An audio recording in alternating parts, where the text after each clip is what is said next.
di negara Indonesia sendiri sudah disahkan beberapa agama yang diperbolehkan ada di wilayah Indonesia. Nah, kalau kita lihat wilayah Cilegon adalah wilayah bagian daripada NKRI juga. Lalu yang jadi permasalahannya sekarang, kenapa wilayah Cilegon tidak memberikan izin terhadap pembangunan gereja di wilayah tersebut?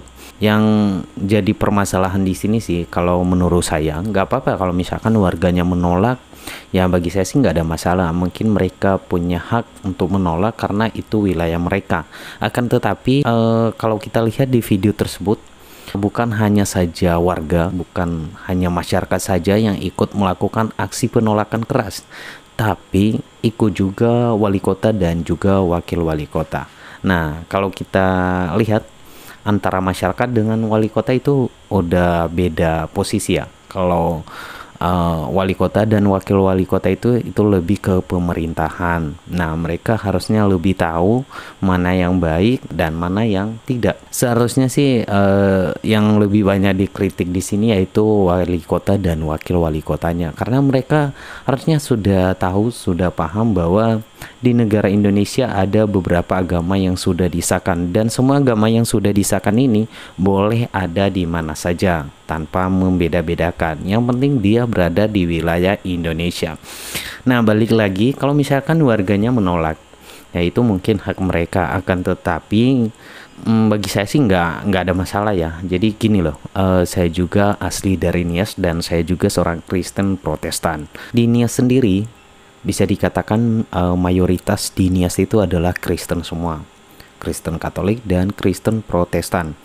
Nah, selain daripada Kristen ini, ada juga agama lain seperti agama Buddha, Hindu, dan juga Islam.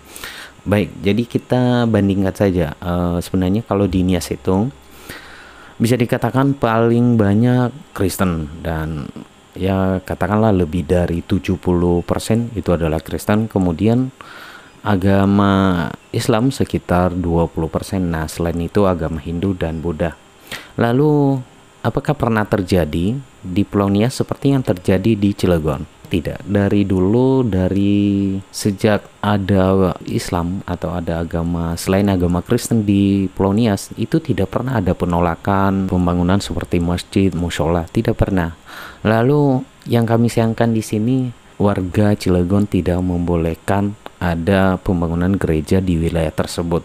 Nah, terkecuali mungkin misalkan ada histori sebelumnya yang mungkin pernah ada agama Kristen yang menghina agama Islam di wilayah situ. Ya, bolehlah katakan karena warga ingin melindungi daripada agamanya. Karena sebelumnya ada riwayat, ada histori sebelumnya pernah terjadi seperti ini. Nah, bolehlah memberikan alasan seperti itu. Tapi kalau kita lihat dari beberapa berita, tidak ada alasan sama sekali. Ya, mereka menolak tanpa ada dasarnya. Nah, ini kan negara Indonesia. Kita menolak sesuatu itu atau membantah sesuatu itu harus ada dasar hukumnya. Nah, apalagi ini berkaitan dengan agama. Nah, itu tadi seperti yang saya jelaskan, ini kan agama yang sudah disahkan di Indonesia dan termasuk agama Kristen. Jangan katakan karena ini adalah mayoritas dan ini tidak, maka kita singkirkan. Nah, itu tidak boleh sebenarnya. Bagaimana rasanya kalau misalkan kami juga dari Pulau Nias memberlakukan seperti itu? Mungkin ya sampai kapan Indonesia ini bisa damai? Jadi sebenarnya tidak ada masalah. Jangan juga nanti ada praduga yang mungkin dilakukan dengan saudara-saudara kami yang ada di Nias. Tidak, karena kami sendiri diajarkan untuk tidak membenci orang-orang yang membenci kami. Nah, jadi di sini bukan berarti saya melakukan perlawanan, tidak sama sekali. Saya hanya memberikan tanggapan saja. Jadi bisa ditanyakan mungkin Anda sesama agama Anda yang ada di Pulau Nias, apakah pernah kami melakukan tindakan-tindakan seperti ini? Tidak. Karena kami tahu bahwa mereka juga membangun sebuah tempat peribadahan walaupun keyakinan beda. Tapi kami yakin bahwa mereka mau menguatkan iman mereka. Kalau bagi kami itu tidak ada pertentangan sebenarnya. Bahkan di Pulau Nias sendiri ada yang saling berhadapan antara masjid dengan gereja. Dan itu tidak ada salahnya. Seandainya saja kalau misalkan kami berkata, ini kan wilayah kami. Tapi kami tidak ada pikiran seperti itu. Jadi bagi teman-teman semuanya, kita melihat terus kasus ini bergulir terus, dan Indonesia sendiri punya Menteri Agama. Tentu saja nanti yang menengahin ini semua adalah Menteri Agamanya, kalau mungkin dari pihak-pihak daripada warga tersebut tidak bisa mengatasinya. Nah, saya tidak tahu permasalahannya apa, akan tetapi saya lihat di beberapa video yang memperlihatkan juga Bapak Pendeta, pengurus daripada gereja yang mereka tolak tersebut, dia memberikan klarifikasi bahwa mereka sudah melakukan pengurusan perizinan agar gereja tersebut disahkan di wilayah Cilegon, namun tetap dihalang-halangi atau dihambat. Bahkan pernyataan di video juga sudah beberapa lama sudah memberikan permohonan, tapi hasilnya tetap tidak ada. Nah, inilah yang kita sayangkan sebenarnya. Jadi itu teman-teman, kita saling mengerti saja, kita saling mendukung dan meningkatkan nilai-nilai toleransi, kerukunan beragama, dan apalagi pembangunan rumah peribadahan seperti ini.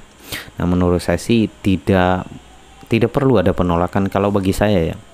Karena kenapa saya tanggapi di sini, karena di wilayah saya juga ada umat-umat muslim yang ada di wilayah saya, dan sebenarnya di wilayah Pulau Nias itu ya seperti yang saya katakan tadi, itu mayoritas semua Kristen. Kalau misalkan kita menolak juga ya bisa saja, akan tetapi kita juga menjunjung tinggi daripada peraturan yang ada di Indonesia ini. Nah, itu saja teman-teman. Bagi teman-teman saya orang Kristen ya, harap bersabar, kita ikuti sesuai dengan keyakinan kita bahwa kita tidak boleh membenci dan membalas apa yang sudah mereka lakukan kepada kita. Nah, karena sebagai penguat iman orang Kristen, kita tidak boleh melakukan pembalasan terhadap apa yang mereka perbuat kepada kita, karena sesungguhnya mereka tidak tahu apa yang mereka perbuat. Oke, itu saja dan terima kasih.